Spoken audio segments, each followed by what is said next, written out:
Kid, eu não vi até a Morel ainda. Por onde é que ela anda? Será que não veio trabalhar hoje? Não me falaram nada? Cadê a Teia?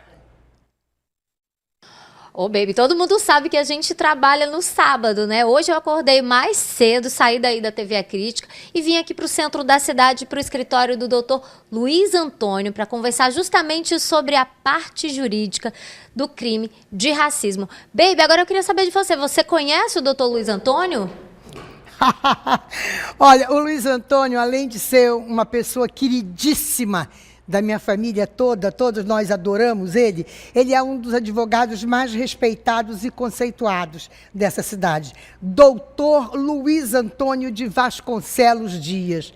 É um prazer enorme, inenarrável, tê-lo no programa Nosso Encontro. Pode prosseguir, Teia. Então, doutor Luiz Antônio, a gente quer saber realmente sobre a questão da parte jurídica, né? O crime de racismo é um crime realmente inafiançável? Ninguém pode pagar fiança em relação a esse crime? Sabemos que o racismo, após a colonização no Brasil, muitas raças vieram residir, morar, trabalhar em nossa terra. Ocorre que começaram a surgir problemas raciais. Com esta vinda de outras raças, o racismo teve que ter uma regulamentação, porque havia desacordos, havia intrigas, havia menosprezos de pessoas a pessoas. Então, em 1951, pela Lei 1390, foi instituído e regulamentado o racismo na pátria brasileira. Foi autor desta lei o Afonso Arinos, que foi conhecida esta lei como Lei Afonso Arinos, que era Afonso Arino de Melo Franco. E, então, ele vigiu esta lei durante muitos anos. No entanto, tornou-se muito grande o problema do racismo. Ela tornou-se ineficaz na sua aplicabilidade perante o nosso país. Aí, então, foi necessário o surgimento de uma outra norma legal, uma outra lei, que viesse com mais austeridade ou com mais rigor para poder reprimir, regulamentar e aplicar as penas devidas ao crime de racismo, que foi a Lei 7.616 de 1989, a famosa e conhecida Lei CAO, que foi proposta pelo jornalista, pelo ex-vereador e advogado Carlos Alberto Oliveira dos Santos. E é ela que estabelece realmente que esse crime não se pode pagar fiança em relação a ele? É nela que está previsto.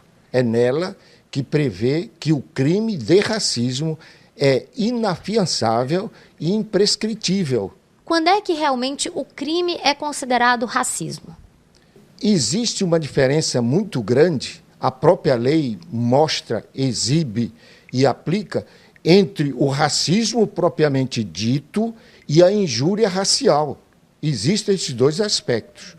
Ora, a injúria racial são aquelas expressões que brotam da gente, que surgem qualquer ofensa de uma parte de uma pessoa à outra, menosprezando ou achando que ela é sempre superior à outra.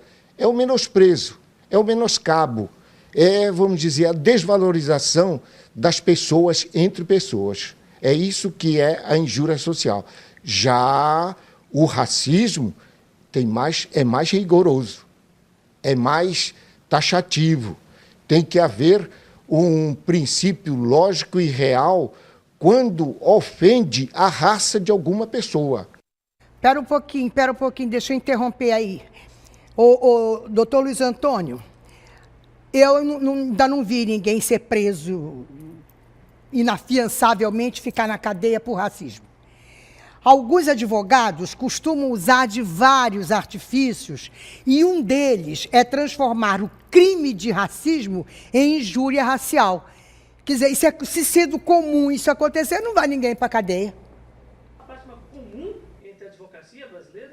Tentam aí, doutor, então, Luiz Antônio, mudar o crime, mudar do crime realmente para injúria? Pode. Vocês sabem que o advogado, o vamos dizer, o homem que lida com direito, ele tem que ter um certo preparo. Então, os argumentos dele visam levar ao magistrado, ao julgador, alguma coisa que possa sempre amenizar o seu cliente, o réu, o acusado. Então, é fácil isto. Às vezes, existem circunstâncias que favorecem ao acusado, ao denunciado, ao réu, propriamente dito. Então, desqualifica o racismo para uma injúria racial. Vou romper de novo, um instantinho só, Teia. Eu quero agora ir com o Luiz Antônio direto.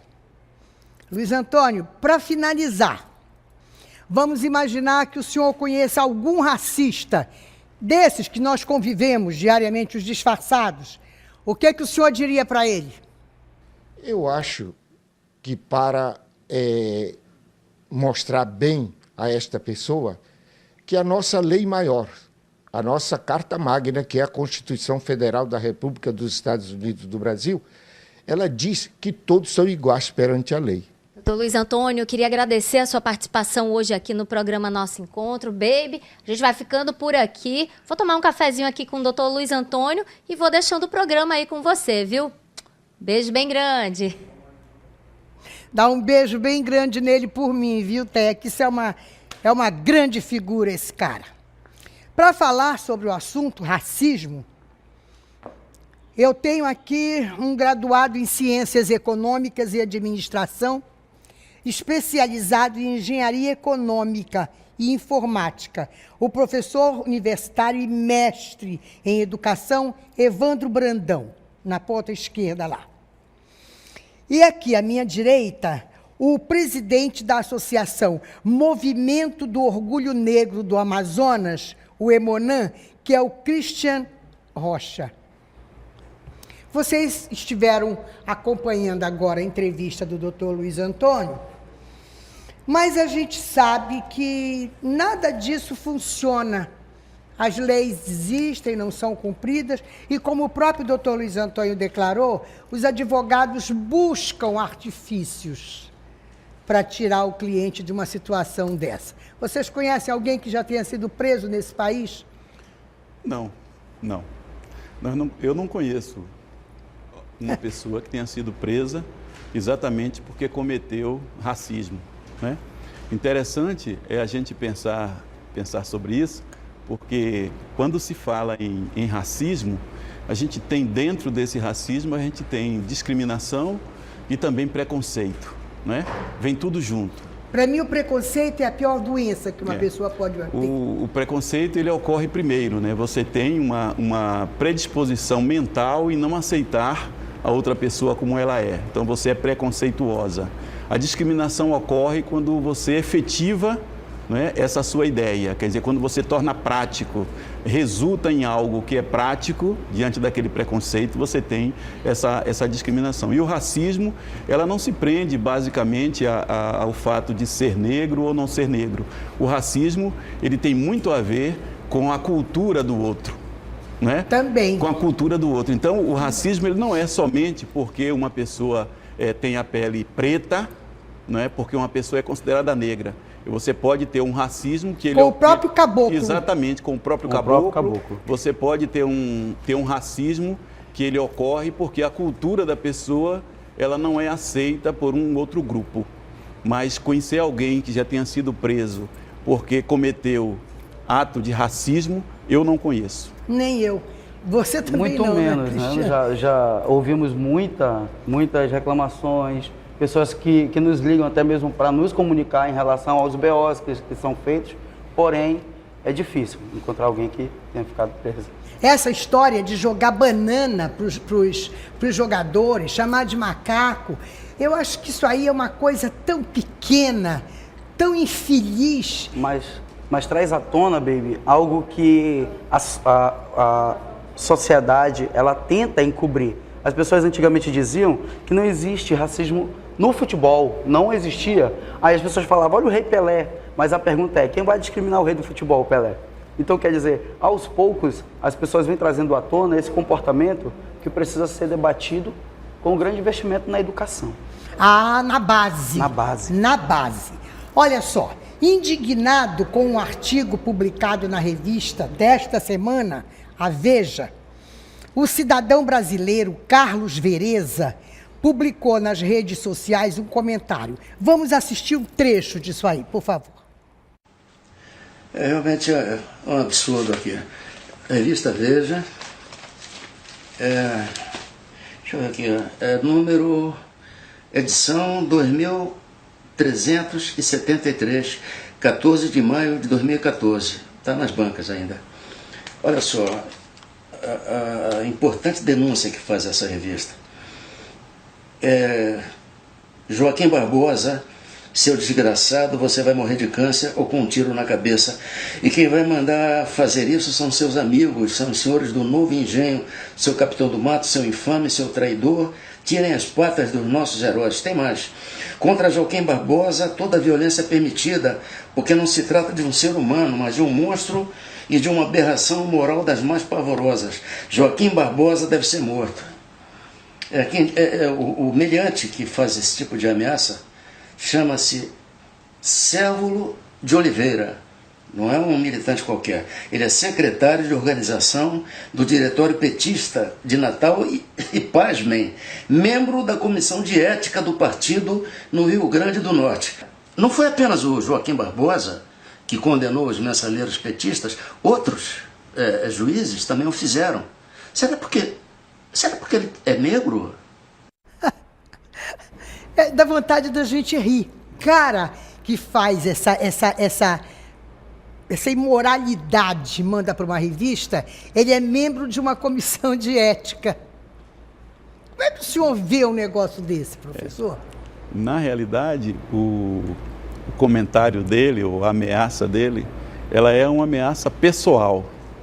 É por isso que se configura o racismo, porque ela é pessoal. Ela não é uma ameaça, na realidade, contra o Supremo Tribunal Federal. Como o Carlos Vereza mesmo acabou de falar, o Supremo Tribunal Federal ele é integrado por diversos juízes, inclusive o Joaquim Barbosa. Que é o único negro, mas o direcionamento dele é para a pessoa do Joaquim Barbosa. Que diz horrores, você vai morrer de câncer. Exatamente. Que é exatamente porque na cabeça dele, ele não vê no Joaquim Barbosa as características que são características padrões de um juiz da Suprema Corte. E aí, quando trouxeram à tona a possível candidatura do Joaquim Barbosa a presidente da República, ele mesmo declarou que o Brasil não está preparado para ter um presidente negro.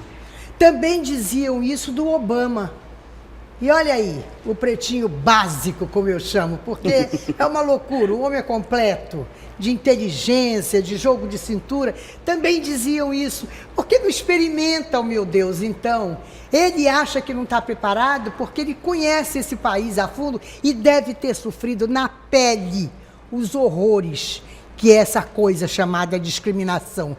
Quando a gente lê um pouco sobre a biografia do Joaquim Barbosa, a gente descobre, a construção que é a vida dele, Porque a gente sabe que o racismo, ele existe no Brasil desde que o Brasil foi descoberto ou foi inventado, e as pessoas que são negras, elas enfrentam essas situações frequentemente nas suas vidas, às vezes de forma bastante clara e outras vezes de forma velada. Mas a realidade é que ela vai sempre se encontrando com essas situações. Então, Joaquim Barbosa, quando ele constrói uma vida cultural, uma vida filosófica, uma vida ética, da maneira como ele construiu, ele normalmente passa a ser a bola da vez. Ele passa a ser observado como alguém que não mereceria estar ali.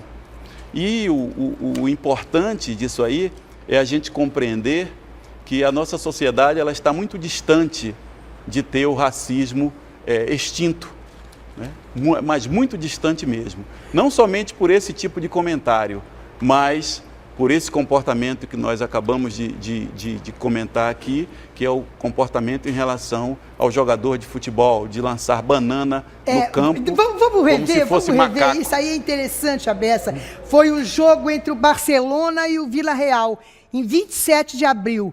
Os torcedores do Vila Real jogaram uma banana no momento em que o jogador brasileiro Daniel Alves ia cobrar um escanteio. Vamos ver isso aí, vamos ver.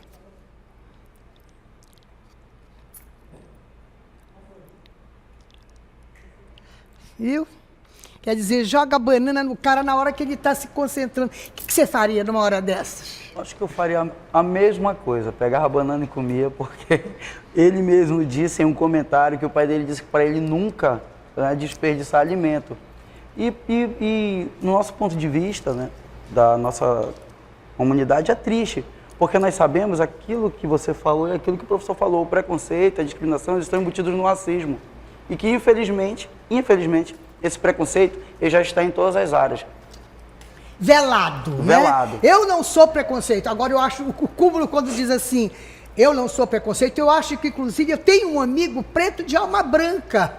Eu tenho vontade de ir lá no pescocinho dele e enforcar assim, sabe? O meu melhor amigo é um negro. E é um negro que foi Nosso Senhor que colocou na minha vida, que é o meu motorista de segurança, o seu Fernando. É um negro de alma negra luzidia. E a alma dele negra tem uma aura de cintilação. Nem porque ele é negro tem que ser obrigatoriamente alma branca. Por quê? Por causa de quê? O repórter Carlos Porta foi às ruas para ouvir o povo. Vamos ver como é que foi essa história. Racismo ou preconceito, isso é contra ou a favor? Tô contra, o racismo tô contra. Mas eu acho que racismo não pode existir, porque o preconceito piorou nenhum dos dois. Rapaz, eu não acho nada não, ó.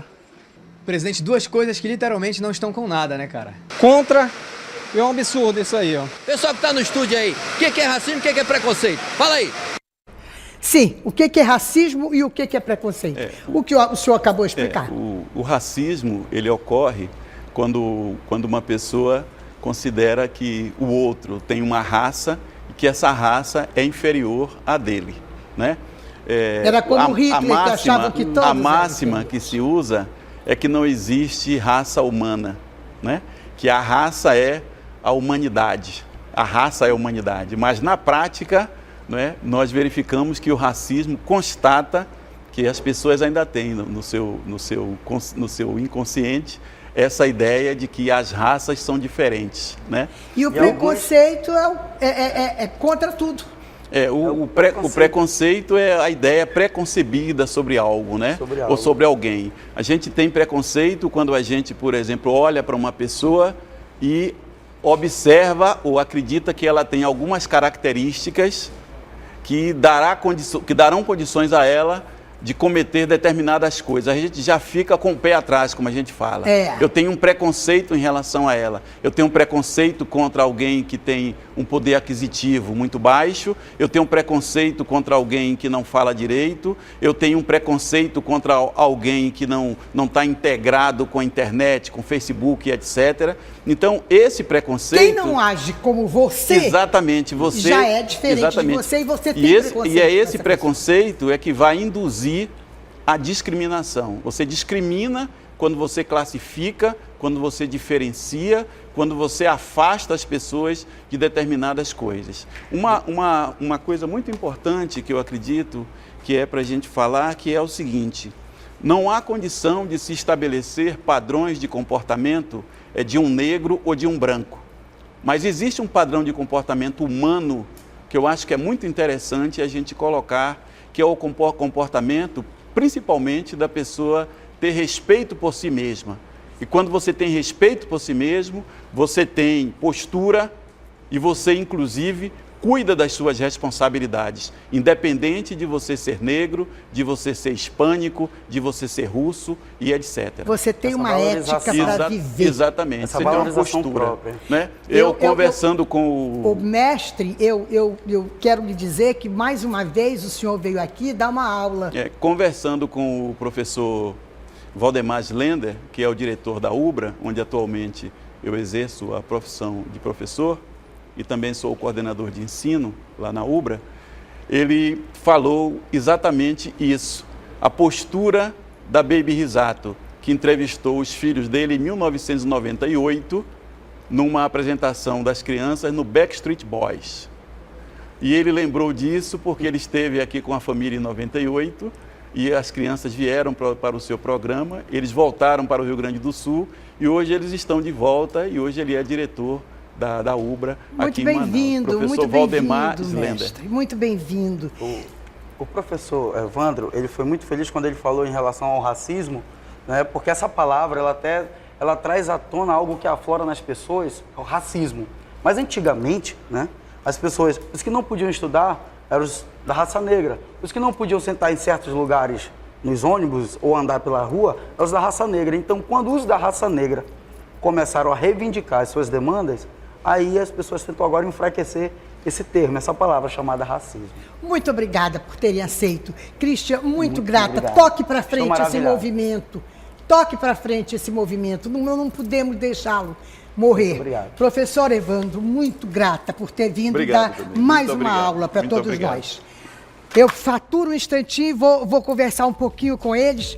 Peço um tempinho rápido de faturamento. Eu estou até emocionada com essa história. Eu já volto.